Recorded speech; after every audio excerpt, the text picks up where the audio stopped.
me envolve, me fortaleço em ti. Trocaste o mal em mim pelo melhor de ti.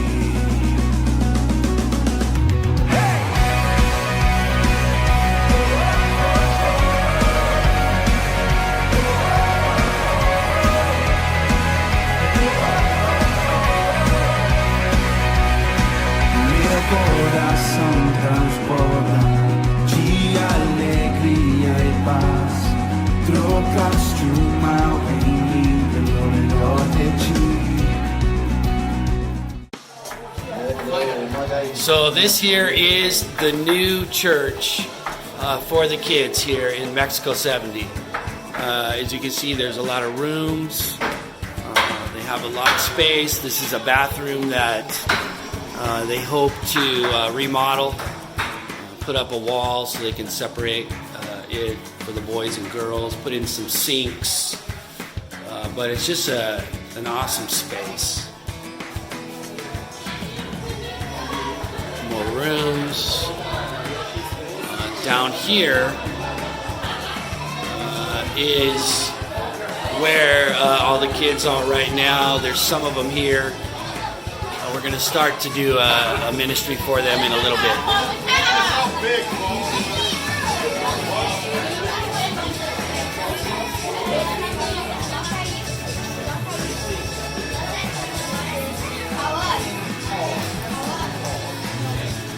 And right out here is the ocean. Right through the bars. Meus sonhos são meus sonhos. Estou em tuas mãos. A vida tem sentido se viver pra ti. Eu rendo a ti, meu coração. Que teu reino venha, pois tudo o que eu quero é mais de ti. Quanto menos de mim, mais de ti. Mais e mais planos e o mundo inteiro possa ver. Deus, se tu és libertador, se tu és meu guia, com tudo que sou, eu quero só a ti. Me faz o teu reflexo, que possam ver-te em mim, e a glória seja dada a ti. Eu rendo a ti, meu coração. Que teu reino venha, pois tudo o que eu quero é mais de ti. Quanto menos de mim, mais de ti. Que cresça mais e mais planos e o mundo inteiro possa ver. Deus, se tu és libertador, se tu és meu guia, com tudo que sou, eu quero só a ti.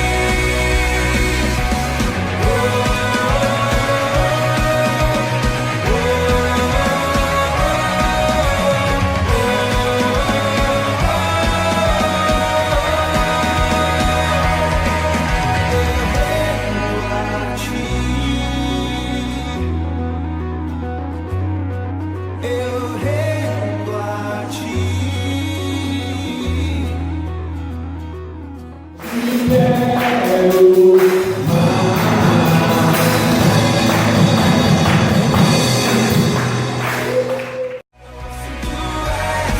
Meu guia, com tudo que sou, eu quero só a ti.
friends from Calvary Prescott. This is Pastor Alex from Calvary Rio, and I would like to thank you guys for taking your time and coming to Rio to encourage our people, be part of our ministry, see what the Lord is doing here in Rio. Thank you so much. We really appreciate it. Our people are so encouraged, and we hope you guys come back next year.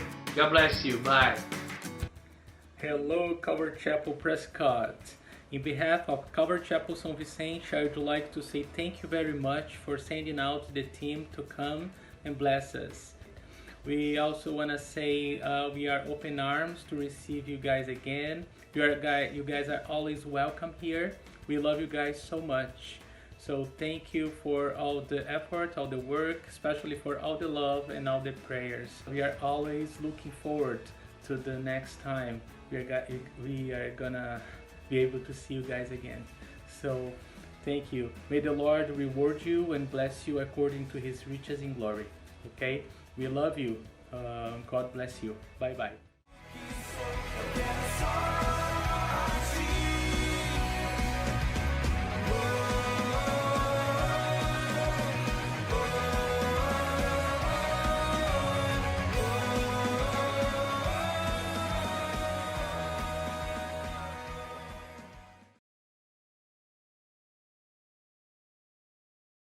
All right. Well, welcome Calvary Prescott. My name's Jim. My name's Andre. And we are so glad to be asked to share about the trip to Brazil. So Andre and I and my son Xander, we got to go to Brazil with the amazing Prescott team, High Prescott team. We're so glad. We miss you guys. We miss spending day after day for 2 weeks with you. So we've been asked to talk about the city of God. And how do you say that in Portuguese, Jim? Ciudad de Dios. Cidade de Deus. Cidade. Say it again. Cidade de Deus. Cidade de Deus. There you go. That's a good one. The city of God. When we went to the city of God, a lot of things happened. Well, Andre, would you mind just sharing how it all started out when we got there? Yeah, so it was really fascinating. We had to actually drive quite a ways from the center of Rio de Janeiro, and we got there to the outskirts of the Cidade de Deus, which is this favela, this slum. And we kind of staged there, and then we had to walk about 15, 20 minutes down to the heart, kind of the worst part of the slum.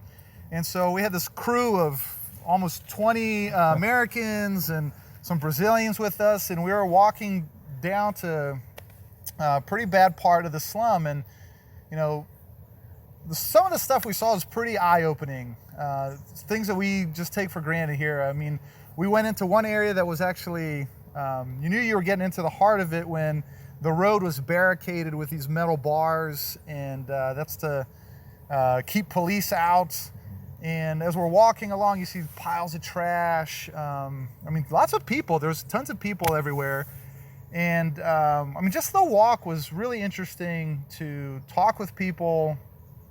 Some of the locals that were walking with us and kind of making our way just to see kind of the scale of poverty kind of increasing, you know, more poverty as we got deeper in.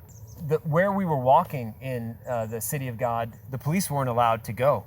The police just weren't allowed to go there because if the police showed up where we were, as Andre said, because of those barricades and other things, there would be a shootout. And the gangs, there's 3 gangs that were in control of the city of God. Their relationship with the police, it's adversarial. There's not really de-escalating. It's just everything gets escalated, and there's violence that happens on a fairly regular basis. So as we went there, it's not that we didn't feel safe because of the people that we knew, because of the ones that were leading us in there. We knew that we were in good hands, but just being aware how we take safety here in the United States for granted.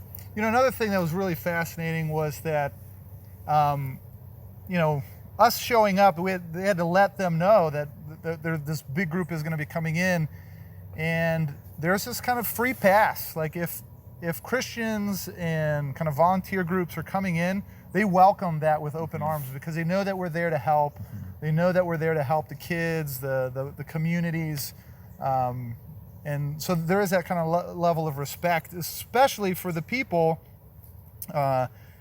there in Rio, that have been pouring into that community for a long time. So people like Pastor Alex and Vanessa that we'll talk about, because they go there regularly, they have this level of respect that the folks there know that we're there to help. One of the ladies that really struck me, her name was Bayana, and she was leading this kind of a martial arts, kind of a dance called capoeira. There you go. Capoeira. And we'll probably insert a little bit of video here so you can see what it looks like. But Andre and I, we tried our hand at it. I don't know that we were the best at it. Definitely not. Some were better than others at it. But it was just this, it taught discipline to the kids. It taught them, it let them get their energy out. And so there was a lot of dancing, I would say, for us, or attempted dancing. Yeah. And then the music that was being played as well was really, it just really was inspiring for sure, for us to see that. Just a little bit of history of what capoeira is. In Brazil, it's become kind of a unique part of the culture and the history. And I think that's one of the things that was neat about Bayana's work and missions in general. You got to reach the people where they are, right? And this program that they have, this capoeira school, is a way of, as Jim was saying, teaching discipline to the kids, but giving something that they can kind of anchor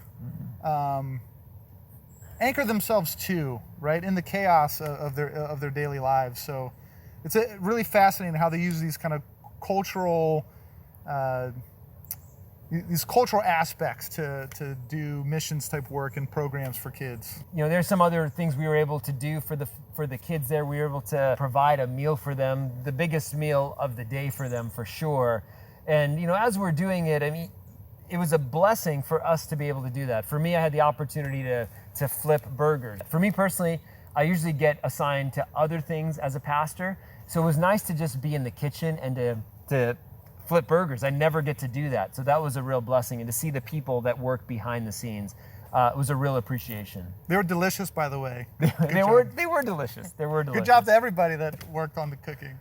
Pastor Alex, he's the pastor of the Calvary Chapel Rio Church that does a lot of work here in the slum. So he wanted us to go with Vanessa. She is really the kind of community leader that is really trying to make a difference. She lives in the slum. She's been there her whole life and really knows the people. And what she did is she took me, Jim, Everett, Araya was with us. Is there somebody else? It's probably another person or two, but yeah. Forgive me if I'm forgetting. But so we got to go into some of the houses, some of the shacks where people would live. And it was really just eye-opening to see kind of some of the squalor that they live in. And so we would go into each of these houses and we would pray for the people. So Pastor Alex would ask the person there, what they would want prayer for. And we really got a small glimpse into some of the trials and the hurt that these people are facing, and got to pray with them. And so, I don't know, what were some of the stories there that really kind of impacted you? For Vanessa, who has a small market there in the slums there, she would go from door to door, and we were just so impressed by Vanessa's heart for the people right in her neighborhood. When we went, I would say every single shack that we went to, every one of these small houses that we went to, she knew the people in those houses. She knew their pain, and she spoke like a mom to them.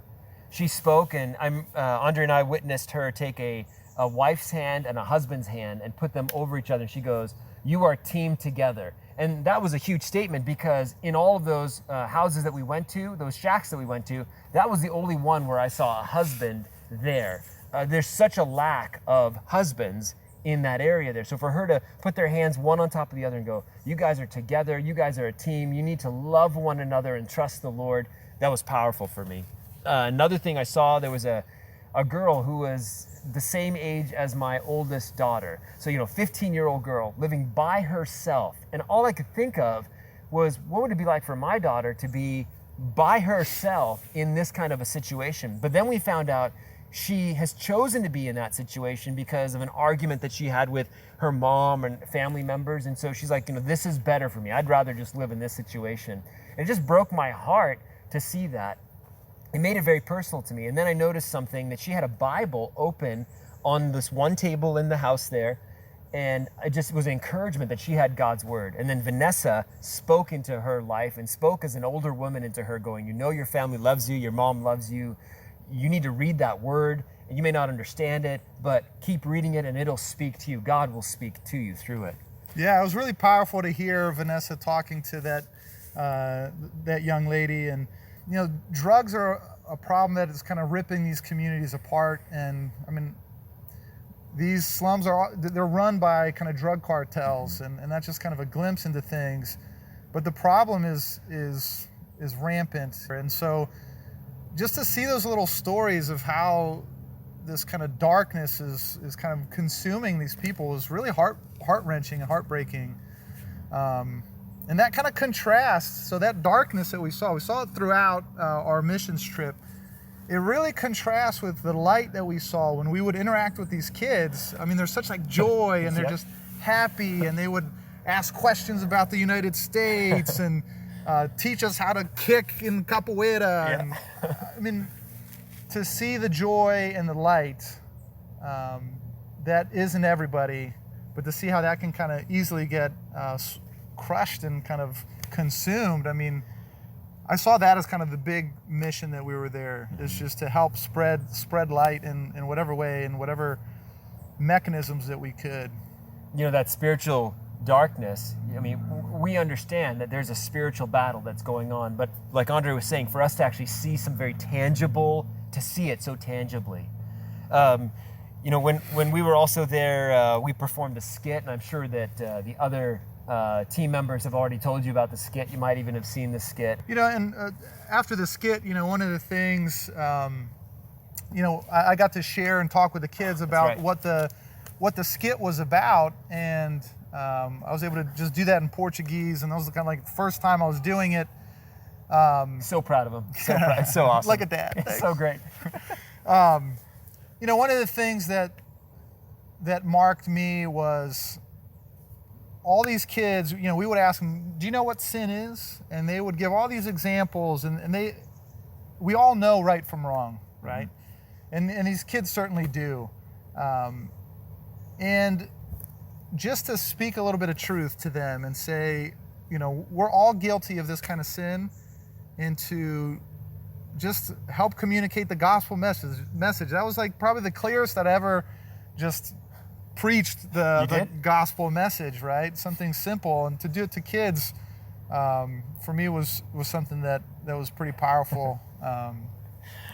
This was my first missions trip, right? I know some of you have got a chance to go out and do this kind of thing, but for me it was really eye-opening to see this type of poverty that you see in pictures and depicted in documentaries or movies, but to be there,